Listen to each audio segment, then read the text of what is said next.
Hello friends, বায়োনি নির্মলে তোমাদের আবার প্রত্যেককে অভিনন্দন জানাই। এবং আমি তোমাদেরকে বলেছিলাম যে West Bengal school service commission বা WBSLSTর 9-10 লেভেলে বায়োলজিক্যাল সায়েন্স বিষয়ে আমি তোমাদের যে অনলাইন কোচিং ক্লাস শুরু করব, জুলাই মাসে আমার প্ল্যান আছে অনলাইন কোচিং ক্লাস শুরু করার।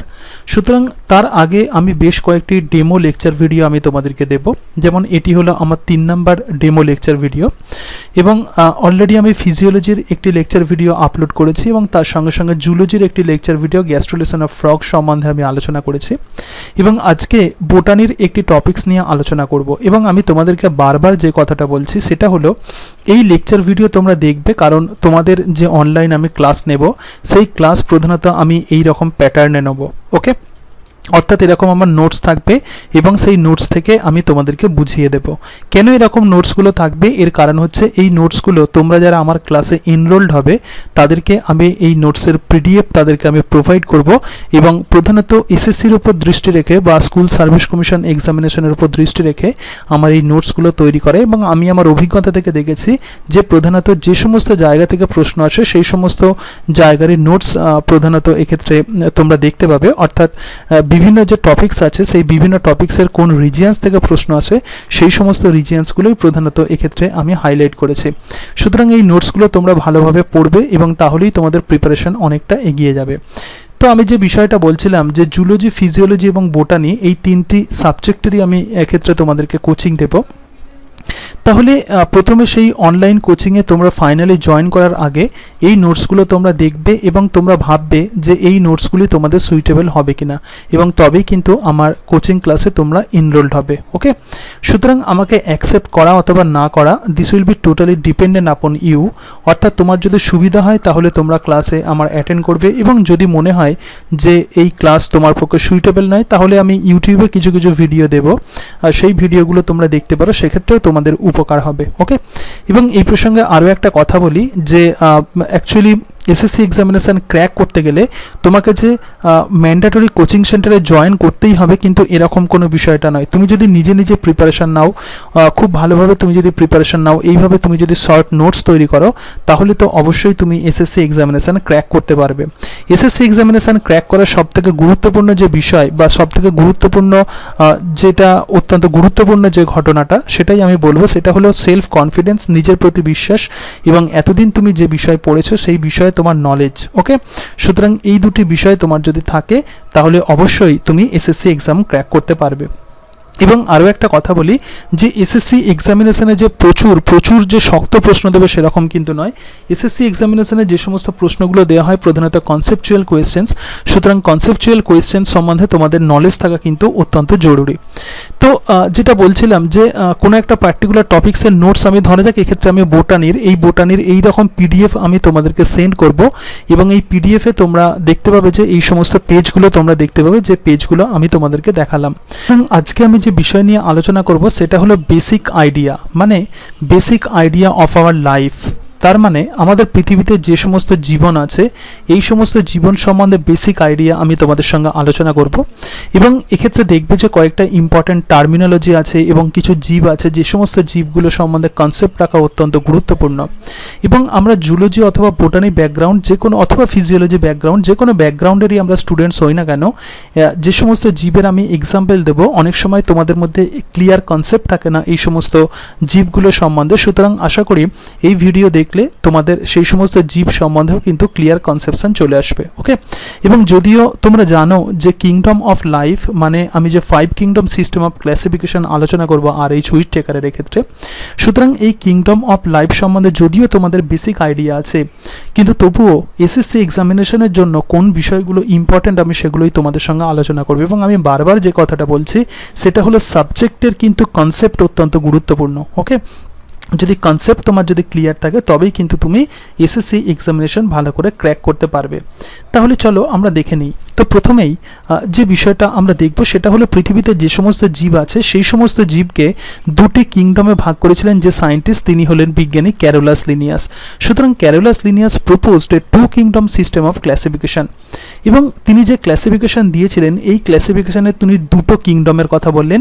একটি হলো কিংডম প্ল্যান্টি বা যাকে আমরা বলবো ভেজিটাবিলিয়া। ওকে, সুতরাং প্ল্যান্টিকে বলা হচ্ছে Vegetabilia, that includes the all greens and the photosynthetic plants. সুতরাং according to the two kingdom system of classification which was proposed by Carolus Linnaeus, তিনি বললেন যে পৃথিবীতে দুটি কিংডম আছে, একটি হলো কিংডম প্ল্যান্টি অর ভেজিটাবিলিয়া এবং আরও একটি হলো কিংডম প্ল্যান্টি অর অ্যানিমেলিয়া। সুতরাং তিনি বললেন যে পৃথিবীতে যা সমস্ত উদ্ভিদ আছে যারা ফটোসিনথেটিক, যারা সবুজ, তারাই কিন্তু কিংডম প্ল্যান্টির অন্তর্গত, এবং পৃথিবীতে যে সমস্ত প্রাণী আছে তারা কিংডম অ্যানিমেলিয়ার অন্তর্গত। ওকে, কিন্তু আমরা জানি যে বিভিন্ন ক্লাসিফিকেশনে কিছু না কিছু ড্রব্যাকস আছে। সুতরাং টু কিংডম সিস্টেম অফ ক্লাসিফিকেশনেরও কিছু ড্রব্যাকস আছে। যেমন কী কী ড্রব্যাকস আছে এই বিষয় সম্বন্ধে তোমাদেরকে ভালো করে ধারণা নিতে হবে। সুতরাং টু কিংডম সিস্টেম অফ ক্লাসিফিকেশনও কিন্তু কিছু ড্রব্যাকস আছে। ওকে, প্রথম যে ড্রব্যাক সেটা হলো ফানজি। অ্যাকচুয়ালি বিজ্ঞানী লিনিয়াস কিন্তু ফানজিকে কিন্তু কিংডম প্ল্যান্টির মধ্যে ইনক্লুড করেছিলেন। সুতরাং ফানজি বা ছত্রাক, যেগুলো ছত্রাক জাতীয় যে সমস্ত জীব আছে তাদের মধ্যে প্ল্যান্টস মানে উদ্ভিদেরও যেমন বৈশিষ্ট্য দেখা যায় এবং তার সঙ্গে সঙ্গে প্রাণীদের বৈশিষ্ট্যও দেখা যায়। ওকে, তাহলে ছত্রাকের প্ল্যান্টসের ক্যারেক্টার কি? তোমাকে এরকম প্রশ্ন দিতে পারে যে what are the plant characters of fungi, okay, অথবা what are the animal characters of the fungi. Next, তাহলে প্ল্যান্ট ক্যারেক্টার্স যেগুলো হচ্ছে সেগুলো হলো পোজেস সেল ওয়াল, অর্থাৎ ছত্রাকের মধ্যে কোষ প্রাচীর থাকে এবং তার সঙ্গে সঙ্গে হলোফাইটিক নিউট্রিশন দেখায়, অর্থাৎ এরা অটোট্রফিক নিউট্রিশন দেখায় না, এরা যে টাইপের নিউট্রিশন দেখায় সেটি হলো হলোফাইটিক নিউট্রিশন, রাইট?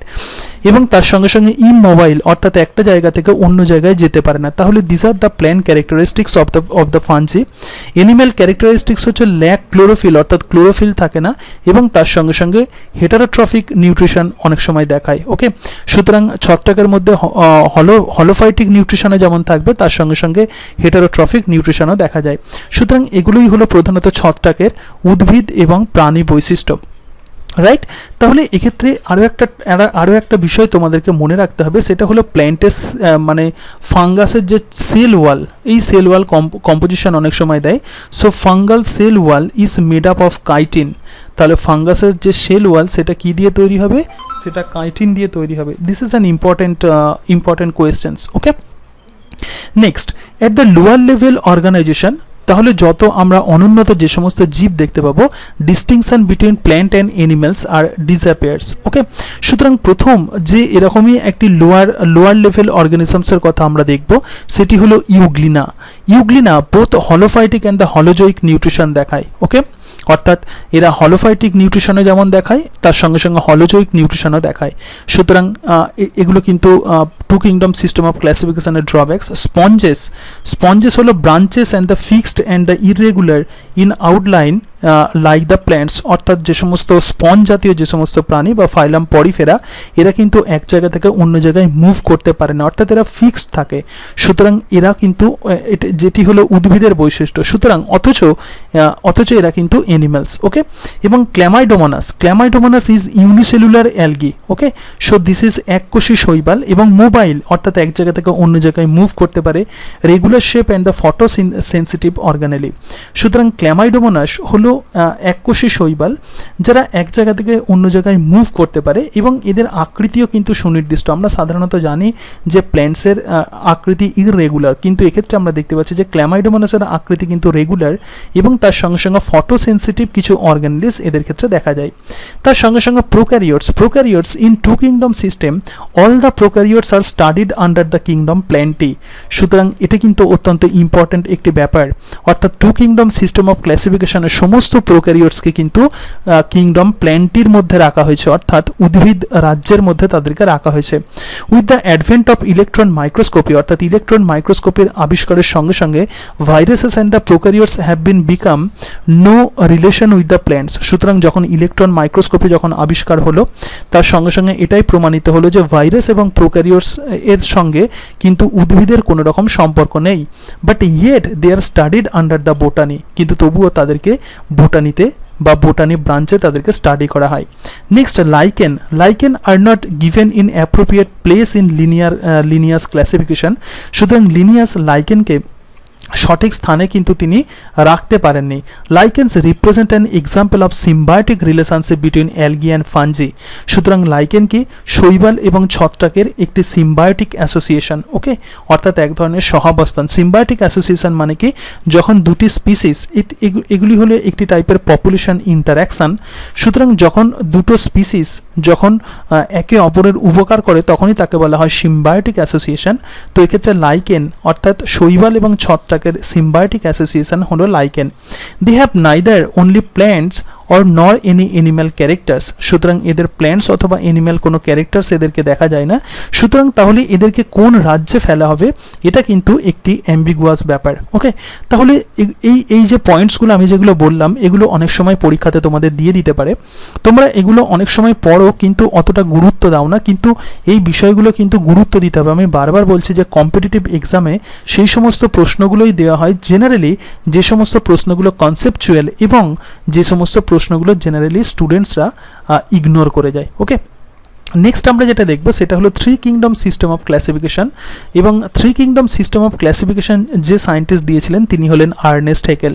সুতরাং Ernst Haeckel three kingdom system of classification দিয়েছিলেন। তিনি ছিলেন German zoologist and added a third kingdom that is the Protista, okay, and propose the three kingdom system of classification. অনেক সময় আমাদের এই বিষয়টা গুলিয়ে যায় কোন বিষয়টা, যেমন প্রোক্যারিওটস এবং প্রোটিস্টা, এই দুটি টার্ম অনেক সময় আমাদের কনফিউশন হয়। সুতরাং প্রোক্যারিওটস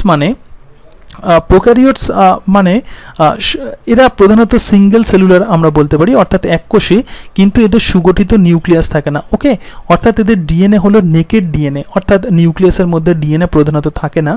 কিন্তু যে সমস্ত প্রোটিস্টা আছে, অর্থাৎ প্রোটিস্টা মানে কি, প্রোটিস্টা মানে এককোষী animals, okay, so protista is single cellular animal, single cellular অর্থাৎ এককোষী ইউক্যারিওটিক অ্যানিম্যাল, এককোষী ইউক্যারিওটিক অ্যানিম্যাল। সুতরাং এই প্রোটিস্টাকে এবার টু কিংডম সিস্টেম অফ ক্লাসিফিকেশনের মধ্যে যোগ করলেন যে সায়েন্টিস্ট তিনি হলেন বিজ্ঞানী Ernst Haeckel and proposed the three kingdom system of classification, okay. Next যেটা দেখবো সেটা হলো four kingdom system of classification. Four kingdom system of classification প্রবর্তন করেন যে সায়েন্টিস্ট তিনি হলেন Copeland. Propose the four kingdom system of classification adding the kingdom মোনেরা into the three kingdom system, okay. So মোনেরা মানে হলো প্রোক্যারিওটস। সুতরাং প্রোক্যারিওটসকে অ্যাড করলেন কিংডমের মধ্যে যে সায়েন্টিস্ট তিনি হলেন কোপল্যান্ড। এবং সবশেষে যেটি ওয়াইডলি অ্যাকসেপ্টেড যে ক্লাসিফিকেশন সেটি হলো five kingdom system of classification. এবং five kingdom system of classification প্রবর্তন করেন যে সায়েন্টিস্ট তিনি হলেন R.H. Whittaker. This is very very important. এবং তিনি ফাইভ কিংডম সিস্টেম অফ ক্লাসিফিকেশনের প্রবক্তা, and this system is very famous and it is most accepted, okay. And according to this system the members of the kingdoms are, সুতরাং এক্ষেত্রে kingdom যেগুলো সেগুলো হলো মোনেরা, একটি তাহলে ফার্স্ট কিংডম হলো মোনেরা, তারপরে যে কিংডম সেটি হলো প্রোটিস্টা, তারপরে যে কিংডম সেটি হলো ফাঞ্জি, তারপরে প্ল্যান্টি এবং kingdom Animalia, okay. So this are included under the five kingdom, right. তাহলে এক্ষেত্রে তোমরা দেখতে পাচ্ছ যে একটা ছক, এবং এই ছকে আমি কালার আমি এক্ষেত্রে চেঞ্জ করে করে লিখেছি যাতে কোন কোন কিংডমগুলো নিউলি অ্যাডেড হয়েছে। যেমন two kingdom system of classification, এক্ষেত্রে ভেজিটেবিলিয়া অর্থাৎ কিংডম প্ল্যান্টি এবং তার সঙ্গে সঙ্গে kingdom Animalia.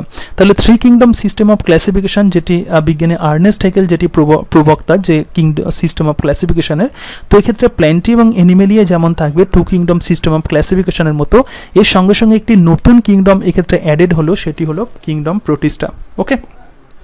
Next four kingdom system of classification, এবং ফোর কিংডম সিস্টেম অফ ক্লাসিফিকেশনের প্রবক্তা হলেন বিজ্ঞানী কোপল্যান্ড। তো এক্ষেত্রে যেমন প্ল্যান্টি অ্যানিমেলিয়া যেমন আছে এবং প্রোটিস্টা যেমন আছে, এর সঙ্গে সঙ্গে একটি নতুন কিংডম অ্যাড হলো, সেটি হলো কিংডম মোনেরা অর্থাৎ প্রোক্যারিওটস, ওকে। এবং R.H. হুইটেকার কী করলেন, এই ফোর কিংডম সিস্টেম অফ ক্লাসিফিকেশনে আরও একটি কিংডম যোগ করলেন, সেটি হলো কিংডম ফাঞ্জি। তাহলে এক্ষেত্রে আমরা দেখতে পাচ্ছি যে পাঁচটি kingdom Protista, kingdom Monera, kingdom fungi, kingdom Plantae এবং কিংডম অ্যানিমেলিয়া। তাহলে এইভাবে two kingdom system of classification থেকে অ্যাকচুয়ালি 5 রাজ্য শ্রেণীবিন্যাসের উদ্ভব ঘটে, ওকে। এছাড়া বর্তমানে six kingdom system of classification বলা হচ্ছে। Then what is this six kingdom system of classification? viruses, prions and other non-cellular entities are not included in the five kingdom system of classification. সুতরাং পাঁচ রাজ্য শ্রেণীবিন্যাসে কিন্তু ভাইরাসকে কিন্তু include করা হয়নি, প্রায়ন্সকে কিন্তু ইনক্লুড করা হয়নি। ওকে, সুতরাং এই সমস্ত বস্তুগুলোকে কোথায় আমরা রাখবো? Then a growing number of researchers are now divide the kingdom Monera. সুতরাং কিংডম মোনেরাকে তখন দুটি আরও বৃহৎ রাজ্যে তাদেরকে ভাগ করা হলো। Okay, next then the kingdom eubacteria. Kingdom eubacteria মানে হলো ট্রু ব্যাকটেরিয়া এবং তার সঙ্গে সঙ্গে kingdom archaebacteria. Okay, so bacteria like organisms that live in extremely harsh anaerobic environment such as the hot springs, deep ocean, volcanic veins, sewage treatment etc. and the plants and swamp sediment. ওকে, তাহলে এই যে kingdom মোনেরা অর্থাৎ five kingdom system of ক্লাসিফিকেশনে যে prokaryotes রাখা হয়েছিল অর্থাৎ মোনেরাকে যে রাখা হয়েছিল সেই মোনেরাকে এবার দুটি কিংডম করা হলো। অ্যাকচুয়ালি একটি কিংডম হলো কিংডম ইউ ব্যাকটেরিয়া এবং আরও একটা কিংডম হলো কিংডম আর্কি ব্যাকটেরিয়া।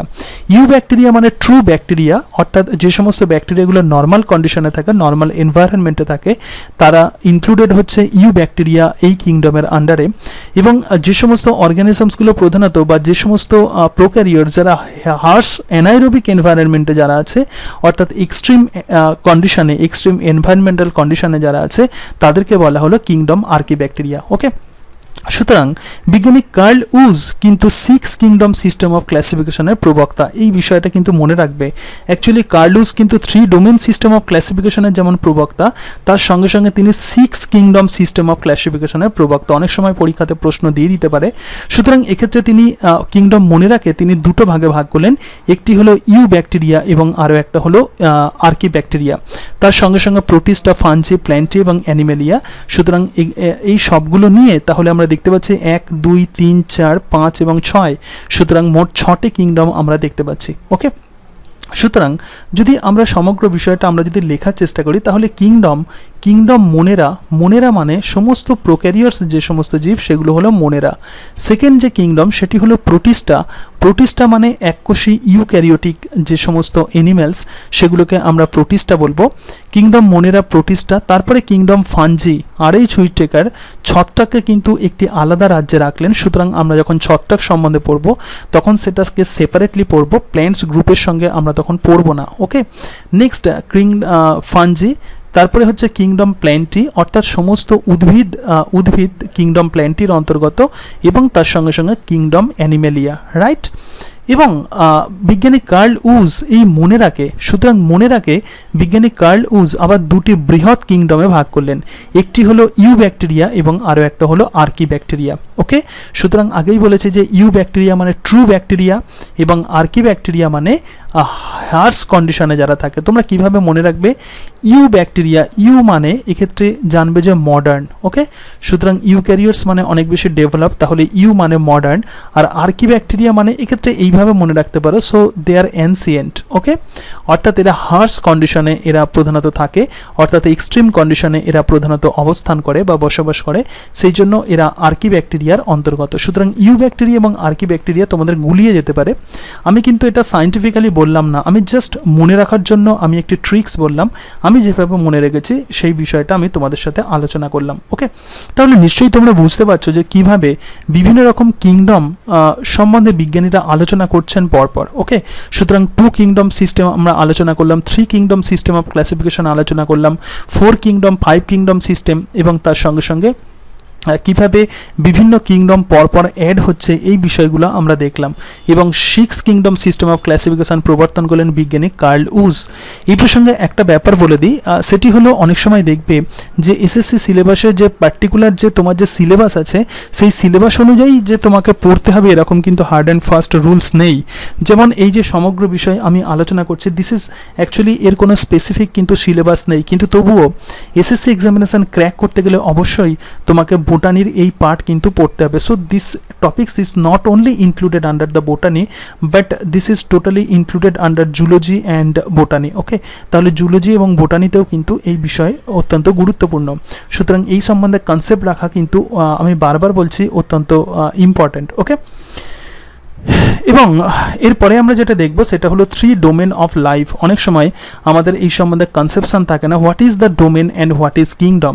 অ্যাকচুয়ালি ডোমেন অনেক বৃহৎ, সুতরাং ডোমেন আমরা বলতে পারি ডোমেন অনেক লার্জ, ওকে, এবং কিংডম তার তুলনায় অনেক ছোট। So this is actually the basic differences in between domain and the kingdom. Now the famous microbiologist Dr. Carl Richard Wusch from the University of the Illinois proposed the 3-domain system of classification. তাহলে ইলিনস ইউনিভার্সিটির যে scientist curl উস প্রথম 3-domain system of classification তিনি প্রবর্তন করলেন, okay. সুতরাং Carl Woese 3-domain system of classification এর প্রবক্তা। Each domain contains many kingdom, যে বিষয়টা বলছিলাম, তাহলে প্রত্যেকটা ডোমেনেই কি থাকবে, বিভিন্ন রকমের কিংডম থাকবে। Okay, so this is actually the basic differences in between the domain and the kingdom. Then the domain is large and the kingdom is small, and each domain contains many kingdom. এই বিষয়টা একটু জেনে রাখবে। In the recent ইয়ার, অর্থাৎ বর্তমানে, new discoveries has challenged the most accepted 5 kingdom system. কিন্তু বর্তমানে বিভিন্ন রকমের আবিষ্কার 5 কিংডম সিস্টেম অফ ক্লাসিফিকেশনকে চ্যালেঞ্জের মধ্যে ফেলে দিয়েছে। স্টাডিজ অফ দ্য RNA, সুতরাং এই বিষয়টা মনে রাখবে যে কিসের ওপর ভিত্তি করে এই রকম ক্লাসিফিকেশন বর্তমানে করা হচ্ছে। Studies of the RNA showed that the all life shares a common ancestor. সুতরাং RNA স্টাডি থেকে এটাই বোঝা গেছে যে পৃথিবীতে যত জীব আছে সমস্ত জীবের অরিজিন কিন্তু সেম, অর্থাৎ একটি কমন অ্যানসেস্টার, মানে যেখান থেকে জীবের উৎপত্তি ঘটেছে তাকেই বলা হয় অ্যানসেস্টার। সুতরাং সমস্ত জীবের কিন্তু অরিজিন কিন্তু same. And there are 3 major evolutionary lineages called the domain. সুতরাং 3টি ইভলিউশনারি লিনিয়েজেস এক্ষেত্রে আমরা দেখতে পাবো, major evolutionary lineages which is known as domain. তাহলে যদি প্রশ্ন দেয় যে হোয়াট ইজ ডোমেন, তখন তোমাকে এই বিষয়টা এখান থেকে একদম লিখতে হবে। So what is the domain, এখান থেকে তোমাকে লিখতে হবে, okay. And domain is the biggest taxonomic group, right. সুতরাং this is actually called as domain. এবার দেখো এক্ষেত্রে এই বিষয়টা, এবার আমি একটা ছক আমি তোমাদেরকে দেখাবো, এবং এই ছক কিন্তু অত্যন্ত গুরুত্বপূর্ণ। তাহলে দেখো পৃথিবীতে যত জীব এসেছে এই সমস্ত জীবের কিন্তু কমন অ্যানসেস্টার কিন্তু একটি, এবং এই যে কমন অ্যানসেস্টার একে আমরা বলবো প্রোজিনট, ওকে, অর একে বলা হয় কমন অ্যানসেস্টার, বা একে অনেক সময় বইতে লেখা থাকে যে লুকা, অর্থাৎ লাস্ট ইউনিভার্সাল কমন অ্যানসেস্টার। তাহলে লাস্ট ইউনিভার্সাল কমন অ্যানসেস্টার থেকে একটি লাইন অনেক আগে, প্রধানত 2টি লাইন এক্ষেত্রে বেরিয়ে গেছে। সুতরাং একটি লাইনের কোনো রকম চেঞ্জেস হয়নি, এবং সেই লাইন যেটা তৈরি করছে যে কিংডম, সেটি হলো ডোমেন ব্যাকটেরিয়া বা ইউ ব্যাকটেরিয়া। এক্ষেত্রে আমরা বলতে পারি যে ডোমেন, সুতরাং এক্ষেত্রে একটি ডোমেন তৈরি করছে, সেটা হলো ডোমেন ইউ ব্যাকটেরিয়া। এবং এরপরে আরও একটা যে লাইন এক্ষেত্রে বেরিয়ে গেছে বা প্রোজিনট অর লুকা থেকে, একটি লাইন আবার আর্কিয়া তৈরি করছে, ওকে। সুতরাং আর্কিয়া তৈরি করছে বা আর্কি ব্যাকটেরিয়া তৈরি করছে, এবং আরও একটা লাইন যেটা তৈরি করছে সেটা হলো ইউক্যারিয়া বা ইউক্যারিওটস, রাইট। তাহলে এক্ষেত্রে তোমরা দেখতে পাচ্ছ যে আর্কিয়া এবং ইউক্যারিয়ার মধ্যে কিন্তু সিমিলারিটি আছে, ওকে। সুতরাং আর্কিয়া বা আর্কি ব্যাকটেরিয়া এবং ইউক্যারিওটস বা বর্তমান যে সমস্ত জীব, তাদের মধ্যে মোর সিমিলারিটি আছে দেন দ্য ডোমেন ইউ ব্যাকটেরিয়া, ওকে। সুতরাং ইউক্যারিয়ার মধ্যে কোন কোন জীবগুলো প্রধানত আমরা দেখব। নাম্বার 1 ইন্টামিবা, ওকে, স্লাইম মোল্ডস, এই বিষয়গুলো তোমাদেরকে পড়তে হবে। Entamoeba, slime molds, fungi, Plantae এবং এনিম্যালিয়া। তাহলে এক্ষেত্রে তোমরা বুঝতে পারলে যে স্লাইম মোল্ড অ্যাকচুয়ালি কিন্তু ইউক্যারিয়া অর্থাৎ ইউক্যারিওটস, ওকে। তো এই বিষয়টাই প্রধানত আমি নোটসে লিখেছি। The eubacteria are thought to have diverged early from the evolutionary line, okay. সুতরাং ইউ ব্যাকটেরিয়া ইভলিউশনারি লাইনে প্রধানত একদম প্রথমেই সেটা আলাদা হয়ে গেছে। The archaebacteria and the eukaryotes diverge later, অর্থাৎ আর্কি ব্যাকটেরিয়া এবং ইউক্যারিওটস সেগুলো পরে, অনেক পরে সেগুলো পরস্পর থেকে সেপারেটেড হয়ে গেছে। And are more closely related to each other than either as the eubacteria. সুতরাং এক্ষেত্রে আর্কি ব্যাকটেরিয়া এবং ইউক্যারিয়া এরা কিন্তু more closely related than eubacteria, okay. তাহলে আমরা দেখতে পাচ্ছি যে 3 ডোমেনে কোন অ্যাকচুয়ালি কোন কিংডম এক্ষেত্রে আমরা দেখতে পাবো, অর্থাৎ 3টি ডোমেন অ্যাকচুয়ালি কী নিয়ে গঠিত সেটা আমরা কি দেখব। তিনটি ডোমেনে প্রথম যেটা আছে সেটা হলো archaea. The present name of the archaebacteria is archaea. তাহলে আমি যে আর্কিয়া অথবা আর্কিব্যাকটেরিয়া বলছি, অ্যাকচুয়ালি দুটো নামই কিন্তু একই, সুতরাং আর্কিব্যাকটেরিয়া মানেই বর্তমানে বলা হচ্ছে আর্কিয়া।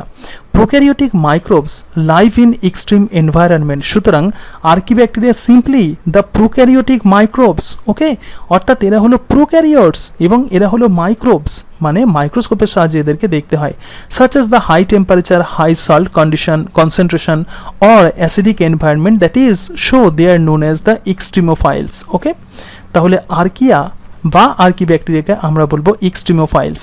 ইউ ব্যাকটেরিয়া কারা? Eubacteria is the true bacteria, অর্থাৎ প্রকৃত যে সমস্ত প্রোক্যারিওটস তারাই হলো ইউ ব্যাকটেরিয়া, এবং ইউক্যারিয়া হলো অল ইউক্যারিওটিক অর্গানিজম, সমস্ত ইউক্যারিওটিক অর্গানিজমস হলো ইউক্যারিয়া, ওকে।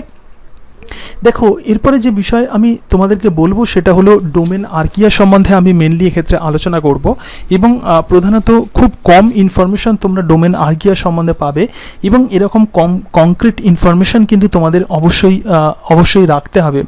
এর কারণটাই হচ্ছে এটা, একটা বিষয় মনে রাখবে যে এসএসসি এক্সামিনেশনের প্রত্যেকটা প্রশ্ন কিন্তু অত্যন্ত গুরুত্বপূর্ণ, each and every questions are equally important, সুতরাং প্রত্যেকটা প্রশ্ন তোমাকে কিন্তু অ্যাটলিস্ট কিছু না কিছু লিখে আসতে হবে, অবশ্যই সঠিক লিখতে হবে কিন্তু কিছু না কিছু লিখে আসতে হবে। তো যাই হোক, ডোমেন আর্কিয়া বা ডোমেন আর্কিব্যাকটেরিয়ার তিনটি ডিভিশন দেখা যায়। একটি ডিভিশন হলো কোর আর্কিওটা, সেকেন্ড যে ডিভিশন হলো সেটা হলো ক্রেন আর্কিওটা, এবং থার্ড যে ডিভিশন হলো সেটা হলো Euryarchaeota. This are important, okay. Then what are the Korarchaeota? তাহলে আর্কিব্যাকটেরিয়া প্রধানত এক্সট্রিম কন্ডিশনে থাকে। সো আর্কিব্যাকটেরিয়া বা আর্কিয়া, তাহলে আর্কিয়া প্রধানত কেমন কন্ডিশনে থাকবে? আর্কিয়া প্রধানত এক্সট্রিম কন্ডিশনে থাকবে। So they are present in extreme condition, এবং তার সঙ্গে সঙ্গে সিমিলারিটি থাকবে। কিসের সাথে সিমিলারিটি থাকবে? সিমিলারিটি উইথ ইউক্যারিয়া, অর্থাৎ ইউক্যারিওটসদের সঙ্গে এদের কিন্তু সিমিলারিটি থাকে, ওকে। নাও তাহলে এই যে ডোমেন আর্কিয়া আছে, এই ডোমেন আর্কিয়ার তিনটি ডিভিশন আছে। একটি হলো কোর আর্কিওটা, সেকেন্ড হলো ক্রেন আর্কিওটা, এবং থার্ড হলো ইউ আর্কিওটা। তাহলে কোর আর্কিওটা আমরা কাকে বলবো? দে আর দ্য মোস্ট ওল্ডেস্ট, অর্থাৎ সব থেকে প্রাচীন, অ্যান্ড দ্য লিস্ট নোন, অর্থাৎ এই সম্বন্ধে খুব কম জানা গেছে, and live in very high temperature, অর্থাৎ খুব উচ্চ তাপমাত্রায় এরা প্রধানত অবস্থান করে। Crenarchaeota hyperthermophiles, that is live in very high and the very low temperature. সুতরাং ক্রেন আর্কিওটা যেগুলো, সেগুলো খুব উচ্চ তাপমাত্রা অথবা খুব কম তাপমাত্রায় এরা থাকতে পারে, ওকে। যেমন পাইরোবোলাস, এই এক্সাম্পলগুলো কিন্তু ইম্পর্টেন্ট, ওকে। যেমন পাইরোবোলাস 90 থেকে 113 ডিগ্রি সেন্টিগ্রেড টেম্পারেচারে থাকতে পারে। Thermoacidophile, very high temperature and the acidic environment, pH 1 থেকে 5, সুতরাং থার্মো অ্যাসিডোফাইলস অত্যন্ত উচ্চ তাপমাত্রা এবং অত্যন্ত অ্যাসিডিক এনভায়রনমেন্টে এরা থাকে। সালফোলোবাস অ্যাসিডো ক্যালডারিয়াস ভলক্যানো, ওকে, দে আর সালফার কন্টেনিং অ্যাসিডিক এনভায়রনমেন্টে প্রধানত এরা থাকে। সুতরাং এই সমস্ত যে আর্কিয়া তাদেরকে আমরা বলবো Crenarchaeota. Next Euryarchaeota and the halobacterium live in saline or the salt water, okay. So halobacterium, they are live in saline or the salt water, and the methanococcus, this is important, okay. So methanococcus is included under the division Euarchaeota of the domain Archaea, okay. So methanococcus use the methane as the carbon source, তাহলে methane কে তারা carbon source হিসেবে ব্যবহার করে, and reside in the hydrothermal vent of the ocean, এবং সমুদ্রে যে hydrothermal vent আছে, এক্ষেত্রে বলতে পারি what is the hydrothermal vent? Actually সমুদ্রের মধ্যে কিছু রিজিয়ান্স আছে, যে সমস্ত রিজিয়ান্সের টেম্পারেচার অনেক বেশি, অর্থাৎ পকেট লাইক রিজিয়ান, এই পকেট লাইক রিজিয়ানকেই আমরা বলবো হাইড্রোথার্মাল ভেন্ট, এবং এই হাইড্রোথার্মাল ভেন্টেই প্রধানত মিথানোকক্কাস ইউ আর্কিওটা থাকে, ওকে। সুতরাং যেমন এক্সাম্পল হলো Methanococcus jannaschii, okay. So this is an example of Methanococcus. এবার আমরা কিছু properties and the examples of the archaebacteria আমরা দেখব। সুতরাং আর্কিব্যাকটেরিয়ার কিছু ধর্ম এবং তার সঙ্গে সঙ্গে তার কিছু এক্সাম্পলস আমরা দেখব। Archaebacteria represents a special group of the prokaryotic micro organisms, তাহলে অবভিয়াসলি আর্কিব্যাকটেরিয়া হলো প্রোক্যারিওটিক, ওকে।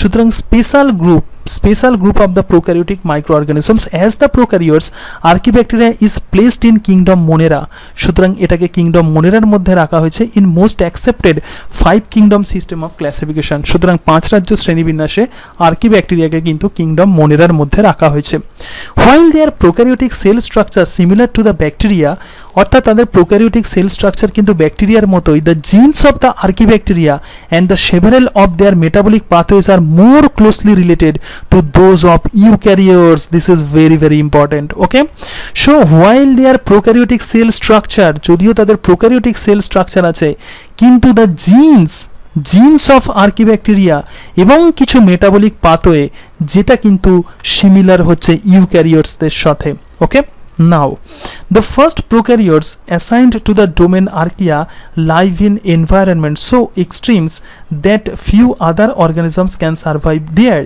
অর্থাৎ আর্কিব্যাকটেরিয়া প্রধানত সেই সমস্ত জায়গাতেই থাকে এক্সট্রিম এনভায়রনমেন্টে থাকে এবং এমনই এক্সট্রিম সেই সমস্ত এনভায়রনমেন্ট কেবলমাত্র কিছু জীব কিন্তু সেখানে কেবলমাত্র থাকতে পারে সেই জন্য আর্কিব্যাকটেরিয়াকে অনেক সময় বলা হয় এক্সট্রিমোফাইলস ওকে এবার আমরা কিছু এক্সাম্পলস আমরা দেখে নেব কিছু ইম্পর্টেন্ট এক্সাম্পলস অনেক সময় পরীক্ষাতে দিলে তোমাদের মধ্যে কনফিউশন হতে পারে নেক্সট দ্য এক্সট্রিম হ্যালোফাইলস সুতরাং হ্যালো মানে হলো saline water live in highly saline environment such as the Dead Sea of the Israel and the Senegals of the lake red বা ওকে সুতরাং এরা প্রধানত যে সমস্ত জল প্রচুর স্যালাইন যে সমস্ত ওয়াটার যেমন ইসরায়েলের ডেড সিতে এরা অবস্থান করতে পারে অথবা সেনেগালসের লেক রেড বাতে এরা থাকে and the many require an environment that is several times salter than the sea water okay সুতরাং এমন এরা পরিবেশে থাকে সাধারণ সি ওয়াটারের থেকেও যে সমস্ত ওয়াটার আরো অনেক বেশি salty and okay now for example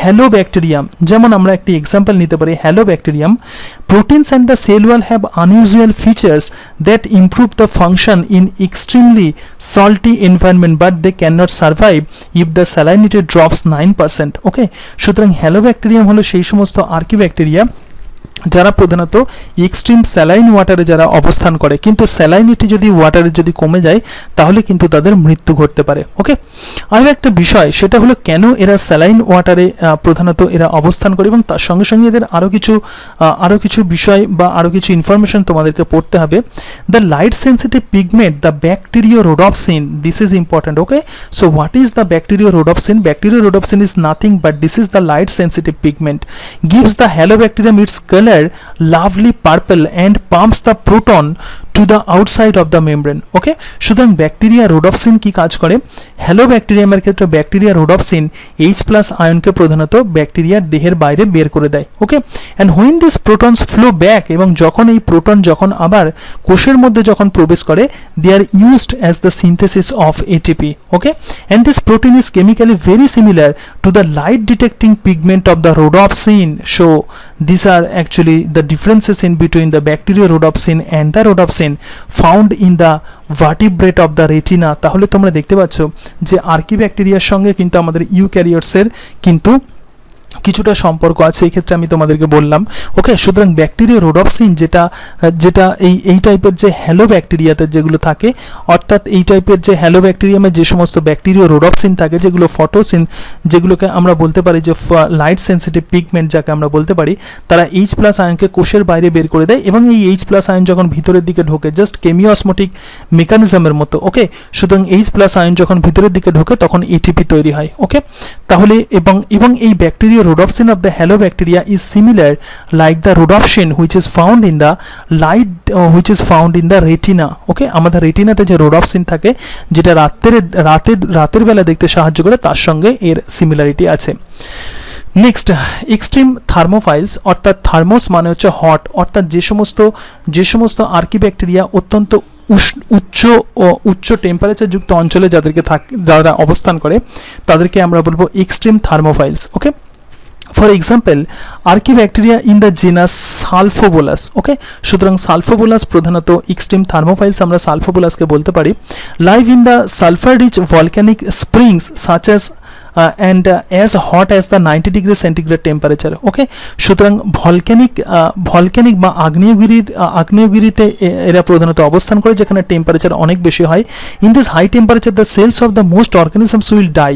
সুতরাং এই উচ্চ তাপমাত্রায় বেশিরভাগ জীবের কিন্তু কোষ কিন্তু মারা যায়, because their DNA does not remain in the double helix form and the protein denatures, but Sulfolobus avoid this fate because they have the structural and the biochemical adaptation that make their DNA and proteins stable at this temperature. Okay, so this is important. আমরা প্রধানত কি জানি যে temperature যদি আমরা দিই তাহলে প্রোটিনের তাহলে ডিএনএ ডাবল হেলিক্স এক্ষেত্রে চেন তার খুলে যায়। যখন আমরা পিসিআর টেকনিক যখন আমরা করি তখন টেম্পারেচার দিয়ে আমরা দুটি স্ট্র্যান্ডকে আমরা আলাদা করতে পারি এবং তার সঙ্গে সঙ্গে প্রোটিন ডিনেচিওর করে যায়। কিন্তু যে সমস্ত এক্সট্রিম থার্মোফাইলস যারা আছে তারা কেন উচ্চ তাপমাত্রায় এরা কিন্তু বেঁচে থাকতে পারে। ওকে, এখন এই যে বিষয়টা এটা কিন্তু তোমাদেরকে ভালো করে মাথায় রাখতে হবে। Next, another extreme thermophile that lives in the near deep sea hot spring called the hydrothermal vent is known as strain 129। দেন তোমাকে প্রশ্ন দিতে পারে যে what is the strain 129? So strain 129 is nothing but this is an extreme thermophile that lives in the near deep sea hot springs called the hydrothermal vent is known as strain 129, since it can reproduce even at 121 degree centigrade temperature. Not 129, actually 121. সুতরাং strain 121 প্রধানত যেহেতু এই টেম্পারেচারে তারা যেহেতু reproduce করতে পারে সুতরাং এদেরকে বলা হয় স্ট্রেন 121। ওকে, তো this are actually the strain 121। সুতরাং এরা কোথায় অবস্থান করছে? হাইড্রোথার্মাল ভেন্ট ইন ওশানে অবস্থান করে। Another extreme thermophile is the Pyrococcus. তাহলে Pyrococcus furiosus is used in the biotechnology as a source of DNA polymerase for the PCR technique. আমরা যেমন জানি যে ট্যাগ পলিমারেজ পাওয়া যাচ্ছে কোথা থেকে? থার্মাস অ্যাকুয়াটিকাস নামক ব্যাকটেরিয়া থেকে, যেমন পাইরোকক্কাস থেকেও কিন্তু এরকমভাবে আমরা ডিএনএ পলিমারেজ আমরা পেতে পারি for using in the PCR technique. Okay, next, moderate environment. এবার আমরা একটু দেখে নিই যে মডারেট এনভায়রনমেন্ট এ কোন কোন জীবগুলো থাকতে পারে বা আর্কিব্যাকটেরিয়া কোন কোন আর্কিব্যাকটেরিয়া থাকতে পারে। Methanogens release the methane as a by product of their unique ways to obtaining the energy. Okay, অর্থাৎ এদের মেটাবলিক রিয়াকশানে যে মিথেন যেটা রিলিজড হয় বাই প্রোডাক্ট হিসাবে, এই মিথেন যখন রিলিজড হয় তখন সেই মিথেনকে তারা এনার্জির সোর্স হিসাবে ব্যবহার করতে পারে। Many methanogens use carbon dioxide to oxidise hydrogen, a process by which the both energy and the methane waste. Okay, সুতরাং এক্ষেত্রে মিথেন তৈরি হয় ওই রকম রিয়াকশানে। মিথানোজেন্স আর পয়জন বাই অক্সিজেন। সুতরাং মিথানোজেন্স যারা তারা প্রধানত অক্সিজেন তাদের কাছে টক্সিক হতে পারে। Some methanogens live in extreme environment such as under the kilometres of the ice in the Greenland and the other lives in anoxic marsh of the marshes. Okay, swamps and at the bottom of the ocean. This is important. সুতরাং এরা অ্যানক্সিক কন্ডিশনে থাকে, অর্থাৎ যেখানে oxygen থাকে না। And even thrive the petroleum deposits deep underground. সুতরাং যখন সমুদ্রের ভিতরে আমরা জানি যে পেট্রোলিয়াম তৈরি হয়, সুতরাং এই পেট্রোলিয়াম অনেক সময় এই সমস্ত মিথানোজেন্সগুলো তৈরি করতে পারে। Where other micro organisms have consumed all the oxygen. Okay, সুতরাং এরা সেই সমস্ত জায়গায় থাকে যে সমস্ত জায়গায় প্রধানত সমস্ত জীব যখন অক্সিজেন ব্যবহার করে ফেলে সেই রকম অ্যানক্সিক কন্ডিশনে এরা থাকে। The Mars gas, this is an important question. Mars gas found in such environment is the methane released by the archaebacteria. Okay, next, other species inhabit in the anaerobic guards of the cattle of termites. ওকে, সুতরাং ক্যাটলে টার্মাইটস and the আদার হার্বিভোরসে এরা প্রধানত অবস্থান করে, playing an essential role in nutrition of this animals. Methanogens are also important as the decomposers in the sewage treatment facilities. So these are the utility of the methanogens. তোমাকে প্রশ্ন দিতে পারে what are the utility of the methanogens, তখন যখন বলবে তখন এই সমস্ত বিষয়গুলো তোমাকে লিখতে হবে।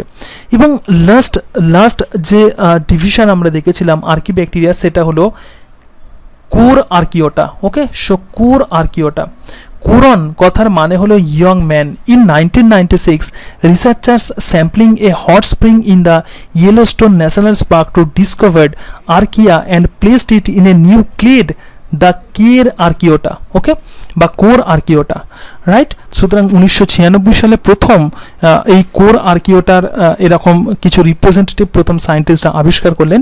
Another archaeota family member Nanoarchaeota, আরও একটা ফ্যামিলি মেম্বার আমরা বলতে পারি, সেটা হলো Nanoarchaeota, were isolated from the Yellowstone hot spring.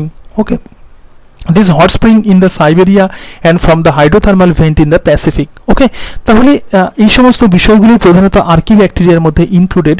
সুতরাং তুমি যখন ইউ ব্যাকটেরিয়া, যখন আমরা ব্যাকটেরিয়া স্ট্রাকচার সম্বন্ধে পড়বো তখন আমরা ইউ ব্যাকটেরিয়া সম্বন্ধে ডিটেলসে পড়বো, কিন্তু অনেক সময় আমরা ইগনোর করে যাই আর্কি ব্যাকটেরিয়া সম্বন্ধে। সুতরাং আর্কি ব্যাকটেরিয়ার এই সমস্ত এক্সাম্পলসগুলো কিন্তু তোমাদেরকে খুব ভালোভাবে জানতে হবে, বুঝতে হবে, এবং এগুলো কিন্তু তোমাদেরকে মনে রাখতে হবে। ওকে, এবং একটা বিষয় সবসময় ভাববে যে biology is a science of excellence, এবং তার সঙ্গে সঙ্গে তোমাকে এইভাবে ভেবে পড়তে হবে যে বায়োলজির যে বিষয়টাই পড়ে না কেন সেটাই কিন্তু সুন্দর। ওকে, সুতরাং পৃথিবী হলো বৈচিত্র্যময় এবং তার সঙ্গে সঙ্গে পৃথিবী হলো রহস্যময়। সুতরাং এমন এক্সট্রিম কন্ডিশনে এমন কিছু কিছু জীব পাওয়া যায় যাদের সম্বন্ধে জ্ঞান থাকাটা কিন্তু অত্যন্ত জরুরি।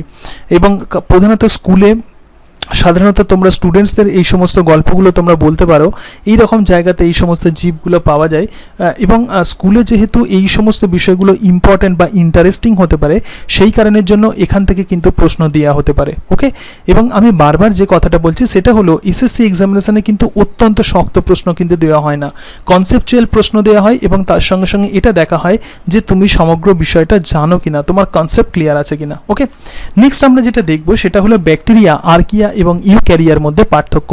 তাহলে এই আলোচনা এক্ষেত্রেই আমাদের শেষ হবে। So what is the bacteria? Bacteria হলো prokaryotic and the single cellular. Okay, এবং আর্কি ব্যাকটেরিয়া এরাও কিন্তু প্রোক্যারিওটিক অ্যান্ড সিঙ্গেল সেলুলার, কিন্তু ইউক্যারিয়া হলো eukaryotic and single or multi cellular. Okay, সুতরাং ব্যাকটেরিয়া হলো প্রোক্যারিওটিক এবং সিঙ্গেল সেলুলার বা এককোষী, আর্কি ব্যাকটেরিয়া প্রোক্যারিওটিক এবং এককোষী, কিন্তু ইউক্যারিয়া হলো ইউক্যারিওটিক এবং এককোষী অথবা বহুকোষী। ব্যাকটেরিয়ার মধ্যে পেপটাইড ও গ্লাইক্যান লেয়ার থাকে, যেটি নাম এবং নাগের পলিমার বা ইন অ্যাসিটাইল মুরামিক অ্যাসিড এবং ইন অ্যাসিটাইল গ্লুকোসামাইন এক্ষেত্রে থাকবে। সুতরাং পেপটাইড ও glycan, this is important. Okay, এবং আর্কি ব্যাকটেরিয়ার মধ্যে কিন্তু পেপটাইড ও গ্লাইক্যান অ্যাবসেন্ট থাকবে, এবং ইউক্যারিয়ার মধ্যে কিন্তু পেপটাইড ও গ্লাইক্যান অ্যাবসেন্ট থাকবে, রাইট। সুতরাং ব্যাকটেরিয়ার মধ্যে আমরা কেবলমাত্র পেপটাইড ও গ্লাইক্যান পাবো। নেক্সট যে পয়েন্ট যেটা ইম্পর্টেন্ট হতে পারে সেটি হলো ব্যাকটেরিয়ার সেল মেমব্রেন লিপিড আনব্রাঞ্চড। ওকে, সুতরাং সেল মেমব্রেনে যে সমস্ত লিপিডগুলি আছে সেগুলো কিন্তু আনব্রাঞ্চড। এক্ষেত্রে দেখতে পাচ্ছ যে আনব্রাঞ্চড লিপিড তোমরা দেখতে পাচ্ছ। And the fatty acid attached with glycerol by the ester bond, এবং ফ্যাটি অ্যাসিড এবং গ্লিসারল পরস্পরের সঙ্গে যুক্ত হয় কোন বন্ড দিয়ে? Ester bond, this is important. Okay, so fatty acid and glycerol are attached by the ester bond. আমি simple ছবি এক্ষেত্রে আমি এঁকেছি যাতে তোমরা মনে রাখতে পারো। এবং এক্ষেত্রে আর্কি ব্যাকটেরিয়ার ক্ষেত্রে cell membrane lipid are branched fatty acid. Okay, সুতরাং এক্ষেত্রে আমরা যে ফ্যাটি অ্যাসিড দেখতে পাচ্ছি সেগুলো ব্রাঞ্চড ফ্যাটি অ্যাসিড, এবং fatty acids attached with glycerol by the ether bond. সুতরাং ফ্যাটি অ্যাসিড গ্লিসারলের সঙ্গে কিসের সাহায্যে যুক্ত থাকবে? কোন বন্ডের সাহায্যে? ইথার বন্ডের সাহায্যে। আর এক্ষেত্রে cell membrane of the lipid are unbranched fatty acid and the fatty acid attached with the glycerol by the ester bond. Okay, সুতরাং এটা কিন্তু ব্যাকটেরিয়ার সঙ্গে সিমিলারিটি আছে। তাহলে কেবলমাত্র আমরা দেখতে পাচ্ছি যে আর্কি ব্যাকটেরিয়াতে যে ফ্যাটি অ্যাসিড গ্লিসারলের সঙ্গে যুক্ত হচ্ছে ইথার বন্ডের সাহায্যে। This is an important point. Okay, so this is important, right? Now, no membrane bound organelle. Obviously, there will be no membrane bound organelle since these are the prokaryotes. তাহলে এক্ষেত্রে কোনো রকম পর্দাবৃত কোষীয় অঙ্গাণু থাকবে না। আর্কি ব্যাকটেরিয়াতে নো মেমব্রেন বাউন্ড অর্গানেলি, এবং এক্ষেত্রে membrane bound organelle present. ওকে, এই বিষয়টা আমি আর ডিটেলসে আলোচনা করছি না। নো নিউক্লিয়ার এনভেলপ, অর্থাৎ ব্যাকটেরিয়াতে কোনো রকম নিউক্লিয় পর্দা থাকে না। DNA is circular, obviously DNA circular, and DNA without the histone protein, this is important. Okay, সুতরাং ডিএনএতে কোনো রকম হিস্টোন প্রোটিন থাকবে না, রাইট? কিন্তু আর্কি ব্যাকটেরিয়াতে কোনো রকম নিউক্লিয়ার এনভেলপ থাকবে না, and the DNA is circular, আর DNA with some histone like protein, this is important. Okay, সুতরাং ডিএনএর সঙ্গে কিছু হিস্টোন লাইক প্রোটিন থাকবে। আর এক্ষেত্রে ইউক্যারিয়ার ক্ষেত্রে নিউক্লিয়ার এনভেলপ প্রেজেন্ট এবং ডিএনএ লিনিয়ার, এবং ডিএনএর সঙ্গে হিস্টোন প্রোটিন যুক্ত থাকে। This point is important. এরপরে যে পয়েন্ট সেটি হলো ইন্ট্রনস অ্যাবসেন্ট। অ্যাকচুয়ালি ব্যাকটেরিয়ার ক্ষেত্রে কোনো রকম ইন্ট্রন থাকে না। ইন্ট্রন মানে ইনঅ্যাক্টিভ জিন, কিন্তু amino acid that initiate the protein synthesis is the formylated methionine. Okay, এবং এক্ষেত্রে introns present in some genes, অর্থাৎ আর্কিব্যাকটেরিয়ার ক্ষেত্রে কোনো জিনে ইন্ট্রন্স থাকে। And the amino acid that initiate the protein synthesis is the methionine. এবং এক্ষেত্রেও ইন্ট্রন্স প্রেজেন্ট থাকবে ইউক্যারিওটসের ক্ষেত্রে, এবং amino acid that initiate the protein synthesis is the methionine. This points are important. Okay, এরপরে response to antibiotic streptomycin and the ক্লোরামফেনিকাল, অর্থাৎ অ্যান্টিবায়োটিকের প্রতি এরা রেসপন্স করে এবং তার সঙ্গে সঙ্গে এক্ষেত্রে গ্রোথ ইনহিবিশন হয়, কিন্তু এক্ষেত্রে নো গ্রোথ ইনহিবিশন। ওকে, আর এক্ষেত্রে অ্যান্টিবায়োটিকের প্রতি এদের অতটা এদের সেন্সিটিভিটি নেই। সুতরাং এই পয়েন্টসটা অতটা ইম্পর্টেন্ট নয়। যে পয়েন্টসগুলো ইম্পর্টেন্ট সেটা হলো প্রথম অ্যামাইনো অ্যাসিড কোনটা, এবং তার সঙ্গে সঙ্গে হিস্টোন প্রোটিনের যে বিষয়টা আমি বলছিলাম সেটা, এবং তার সঙ্গে সঙ্গে কোথায় ইথার বন্ড থাকে এবং কোথায় এস্টার বন্ড থাকে, এবং এর সাথে সাথে এদের কোষ প্রাচীরের উপাদান কি। তাহলে এই ছিল মোটামুটিভাবে আজকের বিষয়। সুতরাং আমি অত্যন্ত ব্রিফলি আমি তোমাদের সঙ্গে আলোচনা করলাম যে কিভাবে 5 কিংডম সিস্টেম অফ ক্লাসিফিকেশনের কি করে উৎপত্তি ঘটলো, এবং তার সাথে সাথে আমি একটু ডোমেন আর্কিব্যাকটেরিয়া সম্বন্ধে আলোচনা করলাম। এবং আমি তোমাদেরকে বারবার যে কথাটা বলার, আমি বারবার বলছি যে আমার এই ভিডিওগুলো তোমরা খুব মনোযোগ সহকারে দেখবে এই 1 মাস, এবং দেখে এই নোটসগুলো তোমরা অ্যানালাইসিস করবে, এবং তোমাদের যদি মনে হয় যে এই নোটসগুলো এবং এরকম আলোচনা তোমাদের অ্যাপ্রোপ্রিয়েট হবে, তবেই তোমরা আমার ক্লাসে এনরোলড হবে। এবং আমি যে জুলাই মাসে আমি যে ক্লাস স্টার্ট করব, সেই ক্লাস স্টার্ট করার জন্য তোমরা যারা এনরোলড হতে ইচ্ছুক তাদেরকে আমি ক্লাস আইডি পাঠিয়ে দেবো, এবং তোমরা পেমেন্ট করার পরে আমি অবশ্যই তাদেরকে সেই ক্লাস আইডি পাঠাবো। এবং তার সাথে সাথে যে তোমরা যে নাম্বার দেবে, তোমাদের যে পার্সোনাল হোয়াটসঅ্যাপ নাম্বার দেবে, সেই পার্সোনাল হোয়াটসঅ্যাপ নাম্বারে আমি এই সমস্ত পিডিএফগুলো আমি তোমাদেরকে পাঠিয়ে দেবো। এবং আরও একটা বিষয়, তোমরা অনেকেই আমাকে যে কথাটা অনেকেই বলছো, সেটা হলো কম্পিউটারাইজড নোট। ওকে, সুতরাং আমি এক্ষেত্রে আমি বলতে পারি যে এখনও পর্যন্ত আমি কম্পিউটারাইজড কোনো রকম নোটস আমি তৈরি করে উঠতে পারিনি। এর কারণটা হচ্ছে আমাকে একাই যেহেতু সব কিছু মেনটেন করতে হয়, সেই জন্য এই কম্পিউটারাইজড নোটস এখনও পর্যন্ত আমি তৈরি করে উঠতে পারিনি। যদি মনে হয় যে এই বিষয়ে সম্বন্ধে আমি অবশ্যই পরবর্তীকালে চিন্তা ভাবনা করব, কিন্তু এখন এই মুহূর্তে আমি এরকম নোটসই তোমাদের দেব, এবং তাতে তোমাদের যদি সুইটেবল মনে হয় then you can accept me. এবং যদি মনে হয় যে তোমাদের যদি মনে হয় যে এইভাবে পড়ানো তোমার পক্ষে সুইটেবল নয়, তাহলে কিন্তু তোমরা আমার ক্লাস অ্যাটেন্ড নাও করতে পারো। আমি যে বিষয়টা বারবার বলছি যে চয়েস করবে কি না করবে এটা সম্পূর্ণভাবে তোমাদের ব্যক্তিগত ব্যাপার। ওকে, এবং আমি ডেমো ক্লাসগুলো এই কারণের জন্যই দিচ্ছি যে যাতে তোমরা ঠকে না যাও। ওকে, এবং আমিও চেষ্টা করব যে যাতে তোমাদেরকে আমি ম্যাক্সিমাম আউটপুট যাতে তোমাদেরকে দিতে পারি, তার জন্য আমি প্রচণ্ড পরিমাণে চেষ্টা করব। এবং সবসময় আমার এটাই ইচ্ছা থাকবে যে যদি এসএসসি পরীক্ষা হয়, তোমরা অবশ্যই এসএসসি পরীক্ষা ক্র্যাক করার জন্য তোমাদেরকে যত রকমভাবে সাহায্য করা দরকার আমি চেষ্টা করব সেরকমভাবে আমি সাহায্য করার। Actually time is very limited, কারণ এই সমস্ত নোটসগুলো তৈরি করতে আমার অনেকটাই সময় চলে যায়। এবং সেই কারণের জন্য তোমরা যে হোয়াটসঅ্যাপ গ্রুপ আমি খুলেছি, তোমরা অনেকেই সেই হোয়াটসঅ্যাপ গ্রুপে জয়েন করেছো, কিন্তু আমি তোমাদের মেসেজ বক্স আমি এক্ষেত্রে অফ করে দিয়েছি। এর কারণটা হচ্ছে একটা যে বিভিন্ন অবাঞ্ছিত পরিস্থিতি অনেক সময় উদ্ভব হচ্ছে, অথবা বিভিন্ন আলোচনায় যে সমস্ত আলোচনাগুলো প্রধানত এই গ্রুপে আমার মনে হয় যে সেটা কাম্য নয়, এবং সেই কারণের জন্য তোমাদের চ্যাট বক্স আমি অফ করে দিয়েছি। তো এক্ষেত্রে কিন্তু মন খারাপের কোনো ব্যাপার নেই, এবং আমি পরবর্তীকালে অবশ্যই তোমাদের সঙ্গে ফেস টু ফেস আমি আলোচনা করব। একদম জুন মাসের শেষের দিকে আমি তোমাদের সঙ্গে ফেস টু ফেস আলোচনা করব। তোমরা বিভিন্ন প্রবলেমস নিয়ে অনেকেই আমাকে ফোন করছো, তো আমার যেটা বলা সেটা হলো যে ফোন নয়, অ্যাকচুয়ালি তোমরা হোয়াটসঅ্যাপ করবে, আমি সেই হোয়াটসঅ্যাপে আমি তোমাদেরকে অ্যান্সার দেওয়ার চেষ্টা করব। ওকে, তাহলে এরকমভাবে আমি যদি তোমাদেরকে প্রিপারেশন দিই, আশা করি তোমাদের সুবিধা হবে। এবং এরপরেও যদি কারো কোনো কোয়ারিজ থাকে, অবশ্যই আমার এই ইউটিউব চ্যানেলের কমেন্ট বক্সে তোমরা কমেন্ট করবে, আমি অবশ্যই তোমাদেরকে উত্তর দেওয়ার চেষ্টা করব। ওকে, এবং আমি আরও একটা যে বিষয় আমি বারবার বলার, যেটা আমি প্রথম থেকেই আমি বলে আসছি, যে আমি কিন্তু এসএসসি এক্সামিনেশান ক্র্যাক করার জন্য আমি কিন্তু কোনো রকম কোচিং সেন্টার আমি কিন্তু অ্যাটেন্ড করিনি, এবং আমার নিজের প্রতি বিশ্বাস ছিল, এবং তার সঙ্গে সঙ্গে এটা আমার মনে হয়েছিল যে আমি যদি নিজের নোট নোটস তৈরি করি, সেই নোটস যদি আমি বুঝে বুঝে তৈরি করি, ছোট ছোট করে নোটস তৈরি করি নিজের মতো করে, তাহলে সেটা সাফিসিয়েন্ট হবে। কিন্তু যে বিষয়টা প্রবলেম হয় সেটা কি, সেটা হচ্ছে যে অনেক সময় বিভিন্ন টপিকস আমরা পাই না, অথবা কোন জায়গা থেকে পড়তে হবে সেই বিষয়গুলো আমরা অনেক সময় বুঝতে পারি না। সুতরাং সেটা বোঝার জন্য কিছুটা গাইডেন্সের আমার মনে হয় প্রয়োজন আছে। ওকে, তাহলে অ্যাকচুয়ালি তোমাদের যদি মনে হয় তাহলে অবশ্যই আমার অনলাইন ক্লাসে তোমরা অ্যাটেন্ড করবে, এবং আমি যেভাবে আমি পড়াবো, আমি এই বিষয়টা আমি তোমাদেরকে দেখালাম, এরকম তোমরা স্ক্রিন দেখতে পাবে, এবং সেই স্ক্রিনে আমি এইভাবে তোমাদেরকে বুঝিয়ে বুঝিয়ে পড়াবো, এবং তার সঙ্গে সঙ্গে ক্লাস শেষে আমি তোমাদেরকে এরকম পিডিএফ দিয়ে দেবো। এবং এই পিডিএফ ফাইল, অর্থাৎ আজকে আমি যেটা পড়ালাম, এটা ইন জেনারেল আমি তোমাদেরকে সবাইকে দিয়ে দেবো, অর্থাৎ আমি আমার গ্রুপে দুদিন পরে আমি এই পিডিএফ ফাইল সেন্ড করব। ওকে, আজকে তাহলে এই পর্যন্তই। তোমরা নিশ্চয়ই খুব ভালো থাকো, তোমরা খুব সুস্থ থাকো, এবং এরকম কোভিড-19 মতো অবাঞ্ছিত পরিস্থিতিতে এবং এরকম লকডাউনের মতো অবাঞ্ছিত পরিস্থিতিতে তোমরা নিজেদেরকে সাবধানে রাখবে, পরিবারকে সবাইকে সাবধানে রাখবে, এবং সকলকে তোমরা সচেতন করবে। সচেতন নাগরিক হিসাবে প্রত্যেককে তোমরা করোনা ভাইরাস সম্বন্ধে অবশ্যই সচেতন করবে, এবং আলটিমেটলি একটা বিষয় মনে রাখবে যে আলটিমেটলি আমাদেরকে বাঁচতে হবে, এবং বেঁচে থাকলে তবেই না এক্সাম এবং তবেই না পরীক্ষা। সুতরাং এখন কিন্তু খুবই একটি খারাপ সিচুয়েশনের মধ্য দিয়ে আমরা যাচ্ছি। তো যাই হোক, আশা করি তোমরা সবাই খুব ভালো থাকবে এবং সবাইকে খুব ভালো রাখবে। আজকে তাহলে এই পর্যন্তই, এবং এরপরে আমি আরও একটা বোটানির নোটস নিয়ে আমি আলোচনা করব, এবং আরও একটা ডেমো ক্লাসে আমি বোটানির কোনো একটা টপিকস নিয়ে আলোচনা করব। So thank you and that's it.